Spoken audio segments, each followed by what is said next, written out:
अस्सलाम वालेकुम everyone, welcome to our channel. मुझे उम्मीद है कि आप सब बिल्कुल खैरियत से होंगे। मैं भी बिल्कुल ठीक हूँ और आज भी आपके लिए बहुत अमेजिंग वीडियो लेकर आई हूँ। आज की वीडियो में आपके लिए बहुत कुछ है जिसे सुनकर या देखकर आप भी मेरी तरह रमज़ान को बहुत अच्छे से वेलकम कर सकेंगे। और किचन से रिलेटेड टिप्स एंड ट्रिक्स ज़्यादा शेयर नहीं करूँगी, मगर एक चीज़ ज़रूर शेयर करूँगी आगे जाकर वीडियो में आपके साथ, जिसको फॉलो करने की वजह से आपकी सहरी और रफ्तारी बहुत ईजीली आप हैंडल कर सकेंगी। तो जैसे कि आपको पता है, रमज़ान स्टार्ट होने वाला है, कुछ ही टाइम रह गया है रमज़ान के आने में।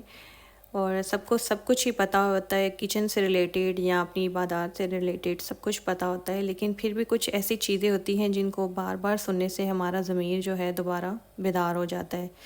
और किसी भी अहम काम को करने के लिए लाजमन तैयारी की जाती है। जैसे हम किचन के हवाले से तैयारी करते हैं कि रमज़ान आने वाला है, और अपने आप को इबादत के लिए भी रेडी करते हैं।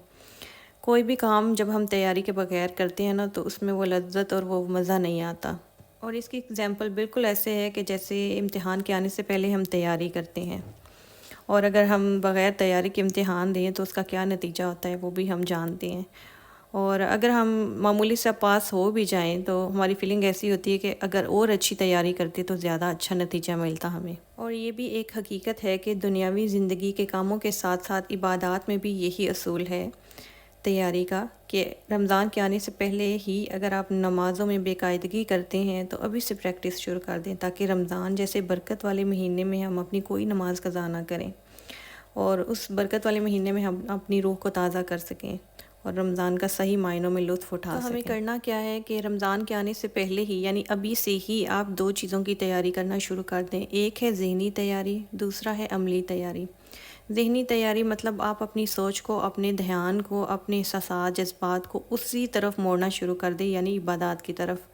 ऐसे इसबाब बनाएं या हालात बनाएं कि आप उस तरफ फ़ोकस करना शुरू कर दें। मसलन नमाज़ों की पाबंदी करें, दीनी बुक्स वग़ैरह ख़रीदें, उनको एक जगह उनकी फ़िक्स करें। घर का कोई कोना, बल्कि मैं कहूँगी कि उसको सेट करें जहाँ पर आपकी ये सारी जो एक्सेसरीज़ या ज़िक्र अज़कार की किताबें या कुरान पाक, कोई ऐसा ख़ास कोना हो जहाँ पे बैठकर आपको अच्छा भी लगे, वहाँ पे ये सारी चीज़ें आपको मुयस्सर हों। और सेकंड है अमली तैयारी, मतलब घरेलू ख़वातीन को पता होता है कि रमज़ान के लिए हमें इतना राशन चाहिए, ये चीज़ें ख़रीदनी है, ईद के कपड़ों के लिए पैसे अलग रखने हैं, या ज़कात वग़ैरह कैसे मैनेज करना है, इफ्तारी करवानी है लोगों की, या सदका खैरात करना है।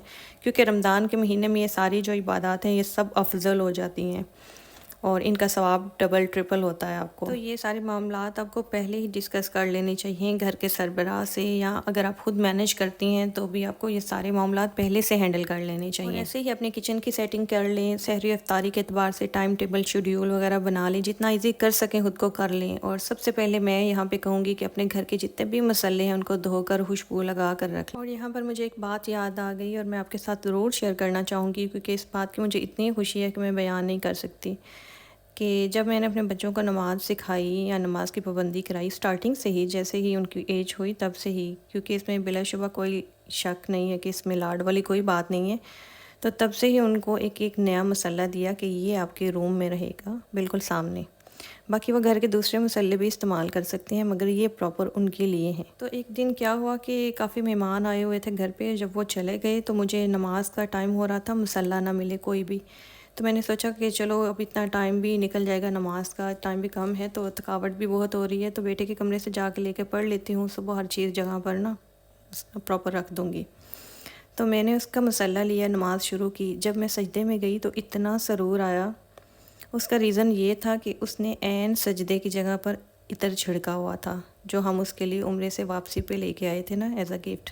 तो मुझे नमाज़ पढ़ने का इतना मज़ा आया, इतनी सरूर के साथ मैंने नमाज़ पढ़ी कि मेरा दिल ही नहीं चाह रहा था कि सजदे से सर उठाऊं। इतना मुझे कभी आज तक ख्याल नहीं आया कि इस जगह को इतना मुअत्तर भी किया जा सकता है। फिर उसके साथ क्या बात हुई, क्या गपशप हुई, इस बारे में क्या डिस्कस हुआ, वो आपको इंशाल्लाह नेक्स्ट वीडियो में बताऊँगी। तो मेन टॉपिक की तरफ आते हैं कि मैंने अपनी किचन की रोटी बनाने की एसेंशियल या एक्सेसरीज़ जो हैं वो कहाँ रखती हूँ, और उनकी कौन सी जगह है, और उनको कैसे डिवाइड करके रखती हूँ। सब चीज़ों के साथ मिक्सअप नहीं रखती, ताकि इजीली मुझे मिल जाए, और मेरे किचन में अगर किसी और को भी रोटी बनानी हो तो उसको पता हो ये चीज़ें स्पेसिफ़िक इनकी कौन सी जगह है।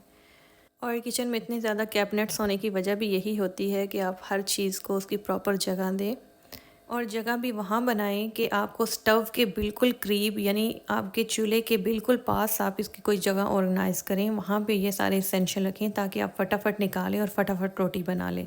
अच्छा, और यहाँ पे नॉर्मली क्या होता है कि स्टोव के नीचे आपको ओवन मिलता है, जो किचन की नॉर्मली सेटिंग आती है, उसके नीचे यहाँ पे गोरों के जो रिवाज है ना, तो उसके ओवन के नीचे फिर आपको एक ड्रॉ मिलता है जिसमें वो अपनी ओवन की एक्सेसरीज रखते हैं, मतलब ओवन के ग्लव्स या केक वगैरह के सांचे वगैरह इस तरह की चीज़ें वो स्ट्रॉ में रखते हैं। तो हमने क्या किया है, अगर आप पीछे वीडियो को करके देखेंगे तो आप देखेंगे कि मेरा वो ड्रॉ हमने नीचे से ख़त्म करके हमने ऊपर उसकी सेटिंग करवाई कि हमारे लिए मेन चीज़ है, हमारा जो रोटी की एसेंशियल है वो मुझे करीब चाहिए थी और मैं उनको किसी और ड्रॉ में मिक्सअप नहीं करना चाहती थी। एक तो क्योंकि इसका बहुत मैस होता है, आटा जो है ना खुश्क जब गिरता है इधर, जितना मर्ज़ी आप इसकी केयर करें, रोज़ साफ़ करें, फिर भी जब 3 टाइम अगर आपने यूज़ करना है तो कुछ ना कुछ मैस इसका गिरता है, तो वो दूसरे बर्तनों के साथ इसको मैसी ना बनाए, दूसरे कैबिनेट्स को। तो इसका मुझे अलग से चाहिए था, वो हमने नीचे से ड्रॉ ख़त्म करके वो ऊपर ले आए। और ऊपर इसलिए कि नीचे होके अगर आप झुक के हर चीज़ निकालेंगे तो आपके लिए और मुश्किल पैदा होगी। तो ये आप लोगों के लिए एक आइडिया है, अगर आप नया किचन डिज़ाइन करवाते हैं तो ये वाला ड्रॉ नीचे से ख़त्म करके ऊपर सेट करवाएं ताकि आपके लिए आसानी रहे। और स्पेशली हम पाकिस्तानी इंडियन लोग जो हैं रोटी के बगैर ज़िंदा नहीं रह सकते, तो इसके एसेंशियल भी जो है हम एक बहुत लाजमी चीज़ है हमारे लिए, और जितने करीब और जितने हैंडी रहें हमारे लिए उतना ही बेहतर है। तो ये ड्रॉ जब से मैंने लगवाया है काफ़ी लोगों ने मुझसे इसका पूछा कि रीज़न आपने ये क्या, तो हमने बस बताया कि बस जगह चेंज की है, हमने नीचे से ऊपर ले आए और यहाँ पे सिर्फ रोटी के एसेंशियल, मतलब आटे वाला डिब्बा हो गया, आपका बेलन हो गया, या आपके दस्तरखान हो गए, रोटी के लिए कपड़ा एक बास्केट में मैंने अरेंज करके रखे हैं। तो अभी यहाँ पे काफ़ी मैसी हो रहा था वो, तो मैं साफ़ करने लगी, तो मैंने सोचा कि क्यों ना ये आइडिया आप लोगों के साथ शेयर करूँ, ताकि जो लोग नए किचन डिज़ाइन करवाना चाह रहे हैं या आइडियाज़ ले रहे हैं इंटरनेट से। हमने भी जब ये डिज़ाइन करवाया तो काफ़ी हमने आइडियाज़ निकाले, काफ़ी फ़ोटोज़ निकाली कि कैसा बेस्ट रहेगा।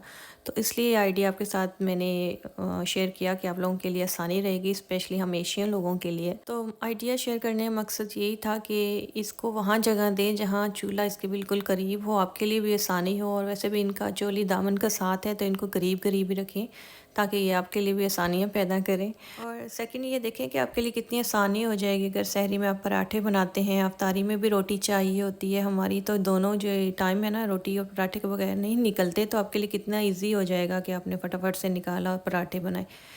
और दूसरा ये कि अगर आपके पास ड्रॉ नहीं है कोई साथ में पास में चूल्हे के बिल्कुल करीब, तो आप एक बास्केट में भी ये सब कुछ अरेंज कर सकते हैं और फटाफट बास्केट निकाली और अपने पास रख ली। और रोटी जो है मैं अपनी काउंटर टॉप पे ही बनाती हूँ, मुझे उसके लिए स्पेशल उसकी ज़रूरत नहीं है, या मैंने अब मैट वगैरह ऑर्डर किए हुए हैं। तो नॉर्मली मैं इसको काउंटर टॉप को क्लीन करके अच्छे से उस पर रोटी बनाती हूँ जब भी बनाती हूँ। तो यहाँ पर मेरा मुल्तानी सोन हलवे का जो डब्बा है आटे वाला, वो भी धो के मैंने उसको खुश्क करके उसमें वापस से आटा डाल दिया है। तो इसको मैं चेंज कर सकती थी आपको दिखाने के लिए, मैं किसी फैंसी डब्बे में भी डाल सकती थी, लेकिन मकसद ये है कि आप लोगों को हकीकत में रखना। 100 में से 90% लोग जो हैं वो यही डब्बा इस्तेमाल करते हैं, और इस ये नहीं कि ये फ्री में आता है तो इसलिए इसकी जगह हम और कितनी बिला ज़रूरत की चीज़ें ख़रीदते हैं, तो हम उसमें क्यों नहीं इसको रख सकते। इसकी भी वजह है कि इसमें बहुत एयर जो है ना टाइट हो जाती है, बाहर के अंदर नहीं जा सकती, और अंदर का तो ऐसे उसको जो सीलन वगैरह है आटे को जो खुश्क रखते हैं आप, वो बिल्कुल फ्रेश रहता है, बिल्कुल खुश्क रहता है। तो पहले तो हम हंसते थे, अपनी अम्मी से कहते थे कि क्या यही डब्बा चलता आ रहा है, तो अब हमें आके समझ आई है कि अगर ये शुरू से चलता आ रहा है तो इसकी भी कोई वजह है, और वैसे भी इसका अपना ही क्रेज़ है, अपना ही चार्म है। तो मैंने तो शुरू से ये इस्तेमाल करती हूँ, इसलिए मैंने आपके साथ नहीं चेंज नहीं किया, क्योंकि रियलिटी में रहना चाहिए आपको। आप जो चीज़ इस्तेमाल करते हैं वही आप दिखाएं, आप लोगों को हाँ कॉम्प्लेक्स में ना डालें कि देखो फ़लाँ ने वीडियो में ये दिखाया या वो दिखाया। जो है सो है, अफोर्ड कर सकते हैं, हर चीज़ ले सकते हैं, अल्लाह का शुक्र है, मगर मसला ये है कि हकीकत में दिखानी चाहिए, जो आप रियल हैं वही दिखाएं, जो आप इस्तेमाल करें वही दिखाएं चीज़ें ना, लोगों को हाँ कम्प्लेक्स में क्यों डालना। तो यहाँ पर मेरा जो रोटी मेकिंग एसेंशियल ड्रॉ है वो बिल्कुल क्लीन हो चुका है। यहाँ पे मैंने दस्तरखान अच्छे से तय करके रोटी वाले वो भी अपनी बास्केट में रख दिए हैं, और साथ रोटी का डब्बा, बेलन और 2 मैट हैं जिनके ऊपर गरम गरम अगर हांडी आपने उतार के सालन वाली रखनी है ना तो उसके ऊपर रख सकते हैं। और इसके अलावा एक छोटा सा ग्लव है जिसे फटाफट कोई गर्म बर्तन अपने पकड़ना हो या रोटी वगैरह उतारनी हो तो उसकी मदद से आप निकाल सकते हैं गर्म चीज़ के लिए।